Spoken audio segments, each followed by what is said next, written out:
one of the reasons I think we connected strongly was because of our regional and cultural backgrounds. That culture is dead. It died in the United States by the late 80s, and so I feel with other people from that background as though we are exiles from a long-lost country, and so it's very clear when we meet. So I can talk about some of the things that spoke to me as a teenager when I was buying these.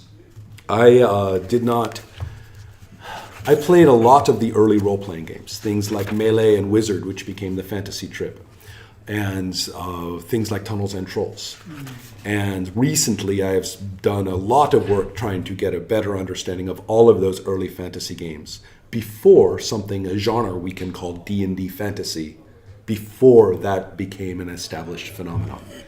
And so the people writing these games were not looking to Dungeons & Dragons to know what fantasy was.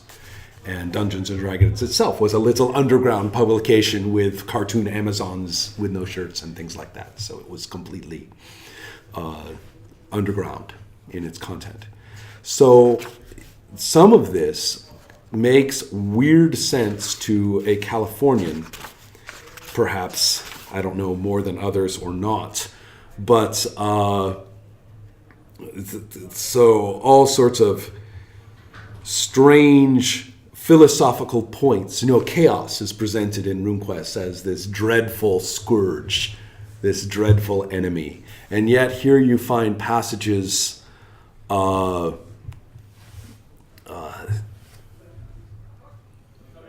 like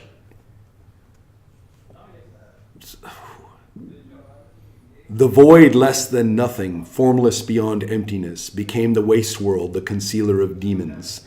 The prime mover, that natural force never missing, dissolved to Kajabur, God-killer. The silence, the wonder of the world to come, became the howling rage, the mountain's stabber.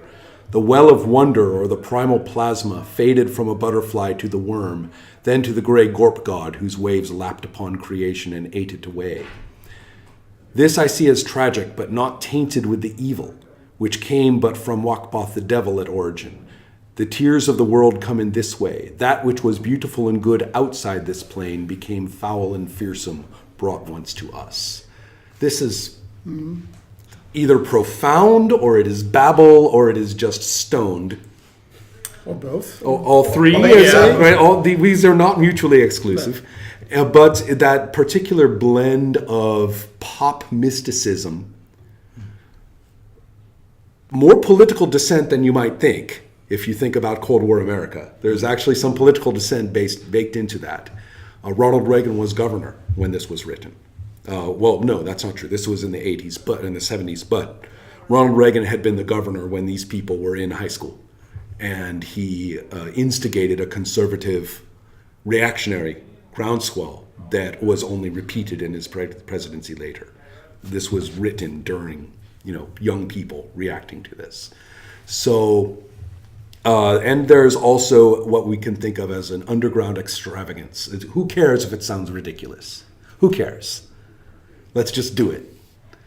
And I think that it is that audacity and also the genuine emotions, whether your philosophy professor gives you an A or an F is almost a flip of the coin. So it spoke a lot to me when I'm reading these things. And so I did not play RuneQuest. I tried a couple of times with some people, but the buy-in was very, very strong. And also, it was hard to communicate what I was seeing, which is that there was a vision of a setting, but the setting was there. It's like giving you Jerusalem and saying, and then what? And what else? Go play and tell us what you think. So seeing it at this very almost genetic level, and then contrasting it with the organism that it has become,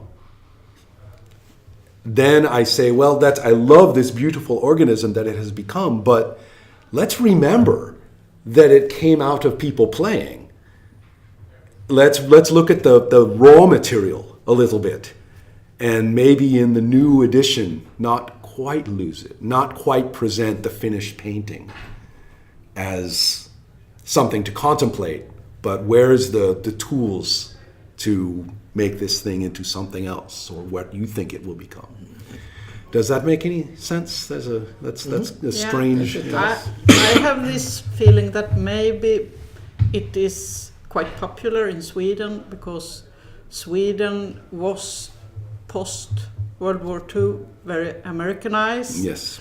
And we also in the 80s had a very popular role-playing game called Western, Wild West themes, and especially the 70s more liberal Indian, Native American version view of the Wild West was very popular in Sweden. So we are partly culturally an American province post-war.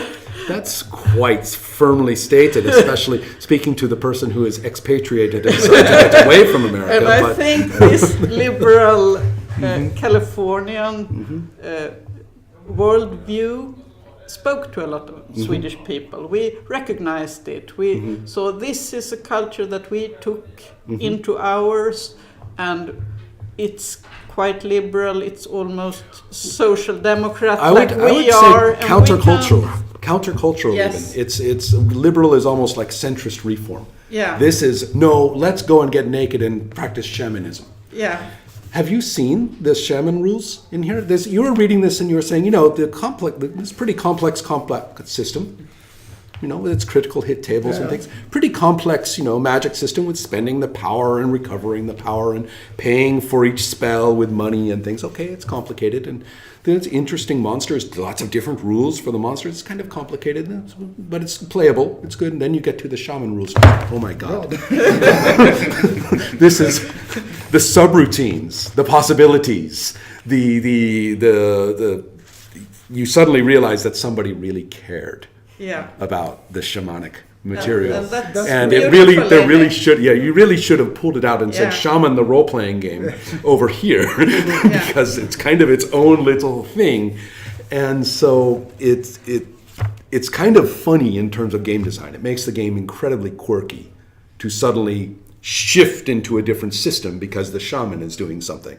But it also makes this metaphysical religious world a live thing and not just a rules construct. I think, I agree, because in many cases when you do world building in general, I think that one of the mistakes that many people make is that they make it too perfect, too organized. It's nice to have little charts and tables and rules, and these are the shipping lines, and these are the languages, and these are the books you have in these countries. Have you seen Powers and Perils by Sandy Peterson? Yeah. Yes. There you go. Yeah. It's completely logical and completely codified and locked down. And the world, sadly, yes. And the world is not like that. No. It is quirky and weird, and why are they speaking Spanish over there? Right. And what's a Swedish colony doing in the Ukraine anyway? And so on. So there's all of these things, and I think that the counterculture that you speak of and the sort of freedom and the wild thing that it is has contributed to that, because what you have with RuneQuest that is quite unique, and you can see it even in the 7th edition or the new edition, is that it is also a patchwork now from the beginning, and that's another interesting layer. It gives it history, it gives it depth, it gives it, this place is now a seat of chaos, but you know what? X hundred years ago, this was actually the cultural center of the world, and having that history go back 40 years in our time actually makes it so alive and so deep that I can think of very few worlds that I usually give that example when I talk about world building, which I do off and on. I usually have used the example of the Cymbalmine flower on the Rohirrim funeral mounds in the Tolkien's world. There's a white flower and it has a name. And I usually use that as an example of going into detail. Why is there a white flower growing in a hill? Because the soil is fertile. Because there's dead people inside the mound, so it's very fertile ground. So there's lots and lots of flowers covering the old king's mounds. And that's an example of a world that's been thought through and that's detailed But I mean, RuneQuest is just another level. It's has so much wilderness to it, and then I think that's an interesting point as well. That there is the first idea that they had, which was that people would play in their own world, their own tables, send the material to the Chaosium, and then it would become canonical through publication. Their heart was in the right place, I think, with this aim, but it carried brutal consequences in terms of fan base identity and also in terms of content, because you had a battle over East and West. When you say Empire and resistant barbarians to an American audience, even if you say in your book, this is Mesopotamia, no, they are going to give you Romans and Celts. Yeah. If you say storm god worshipping barbarians, they are not going to think about Persia, which is full of storm god worshipping barbarians. No, they are going to think about Vikings, and period. And that's what the artists will draw. And that's what people will play at their tables. And so the material would come back, and you can see it in the supplements. You can see it drag over to the British Isles, and then you can see it drag back to Mesopotamia. And after a while, Stafford is in the unpleasant position of having to tell people no, which was not in the original plan. But finally he's like, no, you are not putting French knights into Glorantha. It's not going to happen. And so after a while, and what with, as we know, many painful ownership shifts, the hobby history of the property is its own hell pit.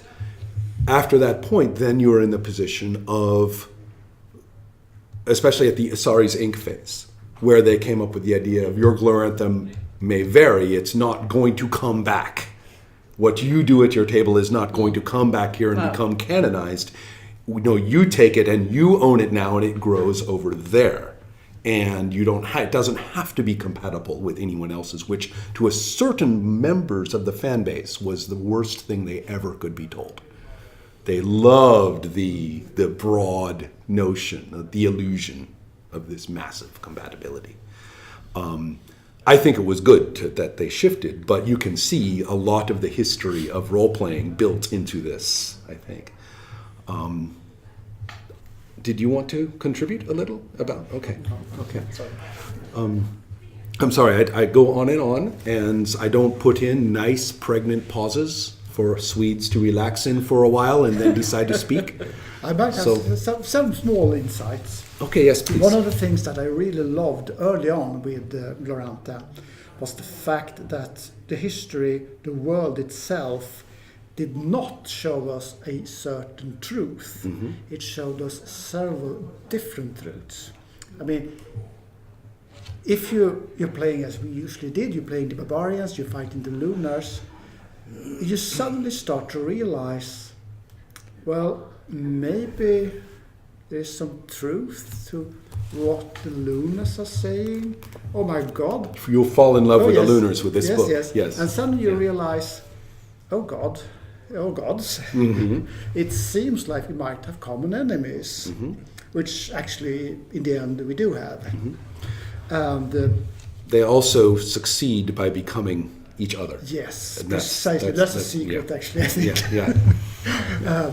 And this is so interesting. If you start looking at even the new edition and older editions, the new edition is very much filled with it. You realize that you're seeing points of view. Mm-hmm. This is actually not the historical truth. Mm-hmm. You're reading about the You're reading wars. about the Age of Heroes. Yes, you're reading about the Age of Heroes, and you're reading separate point of views. You see the Lunar's point of views, you see the Praxian point of view, you see the Tarsian point of view, you actually see the Sartor point of view, and none of them are the entire truth. They're separate parts of what makes up the reality. But the game also has a way of looking kindly on all kinds of characters and their faults, and all humans are faulty. After a little while, when you start realizing that somebody somewhere was playing a brew hero, Yeah. Yeah. after a little while, after you read the Dorastor material and you start saying, Rauzakark's a pretty intelligent kind of guy. At that point, you realize you've gone over. Yeah. That's, yeah.